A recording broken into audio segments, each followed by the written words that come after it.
असलकुम everyone, welcome back to another vlog. I hope कि आप लोग सब ठीक ठाक खैरियत से मज़े में होंगे। अल्हम्दुलिल्लाह मैं भी खैरियत से हूँ। और जैसा कि आप देख रहे हैं, ये मैं कूंडों की न्याज़ आपको दिखा रही हूँ। इस दफ़ा मैंने कूंडों की न्याज़ का बस मुख्तसर सा ही एहतमाम किया, जैसे घर ही घर में बनाए और ख़ुद ही हम लोगों ने खा लिया क्योंकि इस दफ़ा मेरी मसरूफ़ियात कुछ ज़्यादा थी। जैसा कि अभी इंशाल्लाह रमज़ान बहुत करीब है, हमारे रमज़ान आने वाला है। अल्लाह ताला उसकी बरकतें समेटने का भी हमें मौका देगा। तो इसीलिए ये एहतमाम मैंने कम किया, किसी को नहीं बुलाया, क्योंकि मेरे घर में पेंट वगैरह और डीप क्लीनिंग का काम हो रहा था। तो मैंने कहा कूंडे तो करने ही करने हैं, एनी हाउ कुछ भी हो जाए।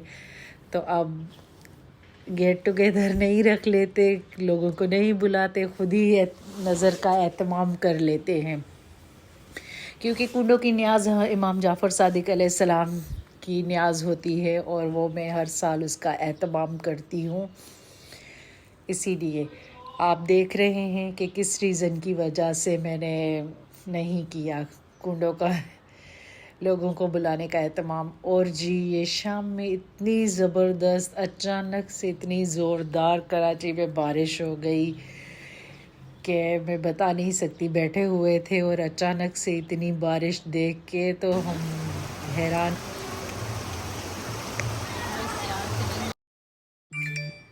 मैंने कहा चलें थोड़े से क्लिप्स मैं भी रिकॉर्ड कर लेती हूँ बालकनी से, मैं अपने व्यूवर्स के साथ शेयर करूँगी कि क्या हाल था, कैसे अचानक से बारिश आ गई।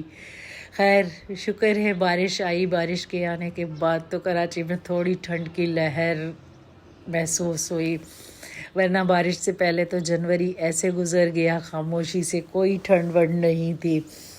अब मतलब ये है कि ठंडी ठंडी हवाएं चलने लगी हैं और कुछ ना कुछ ठंड का एहसास हो रहा है कि ठंड है।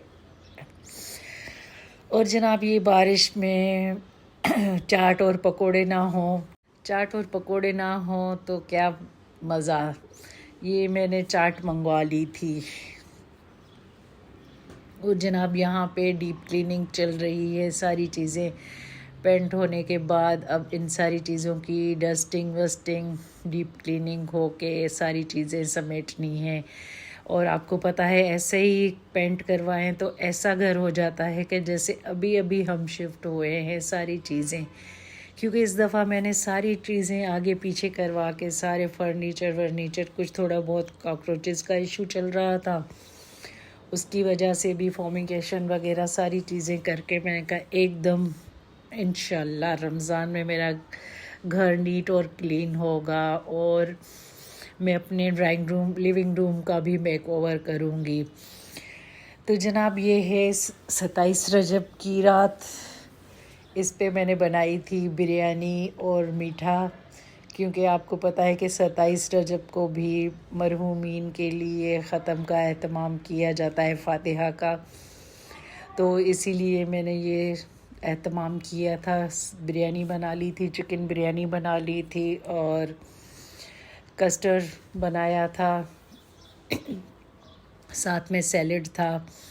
वही रीज़न इधर भी मैं काफ़ी चीज़ें नहीं की, हलवा और सवैयाँ वगैरह नहीं बना पाई, क्योंकि अभी तक मेरा किचन या घर सेट नहीं हुआ।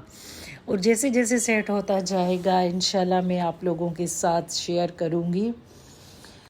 और जी जैसे ये सामान वगैरह हटाया तो काफ़ी आपको एक्स्ट्रा चीज़ें और फालतू चीज़ें भी मिल जाती हैं, जैसे जो काफ़ी चीज़ें हमारी आगे पीछे पड़ी होती हैं जिनको हम ला के घर में डंप करते जाते हैं, कभी अलमारियों में, कभी किसी ड्रॉअर में, कभी किसी में।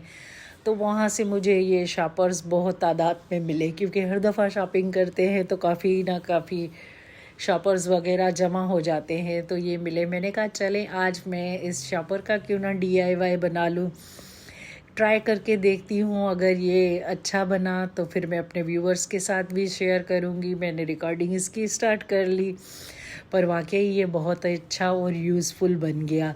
तो देखिए कभी कभी हमारी जो वेस्ट चीज़ें होती हैं कॉर्नर्स में पड़ी होती हैं, हम उन पे ध्यान नहीं देते, उनसे भी हमारी काफ़ी अच्छी सी चीज़ें बन जाती हैं। तो जनाब ये मैंने इसको इस तरह से बनाया है, आप पूरा मेथड देख लें। आसान सा है, कोई इतना मुश्किल नहीं है, पर मैंने कहा चले मैंने एक नई चीज़ ट्राई की है तो मैं आप लोगों के साथ भी शेयर कर दूं कि एक वेस्ट शॉपिंग बैग को मैंने किस तरह से यूज़फुल बना दिया। ये इस तरह से इसकी फोल्डिंग करनी है, चारों साइड से कट करके। अब आप इसमें चाहें जो चीज़ भी आप इसमें ऑर्गेनाइज़ करके रख सकते हैं, जैसे किचन में यूज़ के लिए मसालों के डब्बे हो गए। मेरे पास तो खैर मसालों के लिए बास्केट्स वगैरह हैं, टोकरियाँ, उनमें मैं रखती हूँ। बाकी मैंने इसको ऐसे ही बनाया। और देखें ये बुक्स के लिए भी अच्छा है, कहीं आप पढ़ रहे हैं तो साइड में ये रख लें, अपने बेड के बराबर में रख लें, सोफ़े के बराबर में रख लें। और पढ़ने के बाद जैसे आपका क्लटर वगैरह नहीं फैलेगा, इधर उधर किताबें नहीं फैली होंगी, एक साइड पे आपकी किताबें वगैरह हो जाएंगी। और दूसरा मैंने इसका यूज़ इस तरह किया था कि जो एक तो ये इसका मैंने बुक्स रखने के लिए, देखें कितना अच्छा लग रहा है, कोई बुरा नहीं लग रहा, एक जगह पे सारी चीज़ें सिमटी हुई हैं। और दूसरा इसका यूज़ मैंने ये किया कि हमारे घर में जाए नमाज इधर उधर फैले होते हैं, तो इससे अच्छा नहीं है कि हम एक जगह पे इनको इसमें रख के साइड पे कहीं भी कोने पे इसको रख दें। ऑर्गेनाइज भी लगेंगे, फैले हुए भी नहीं होंगे, और हमें एक जगह से सारे जाए नमाज वगैरह मिल जाएंगे। तो जी ये छोटा सा था जाए नमाज, ये मैं उम्रे से लेकर आई थी ताहा रज़ा के लिए। ताहा तब बहुत छोटा था, ये 2003 की बात है, तब से मैंने संभाल के रखा हुआ है मेमोरीज़ के तौर पे। और आजकल ईज़ान इसको निकाल के यूज़ करता है।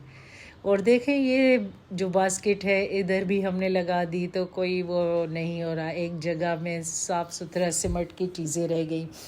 तो इस तरह से छोटे छोटी सी चीज़ों को आप भी अगर अरेंज करके रखेंगे तो उससे बहुत ही अच्छा लगेगा। जैसे अभी ऊपर पड़े हुए थे तो अब साइड में चले गए, बहुत खूबसूरत लग रहे हैं।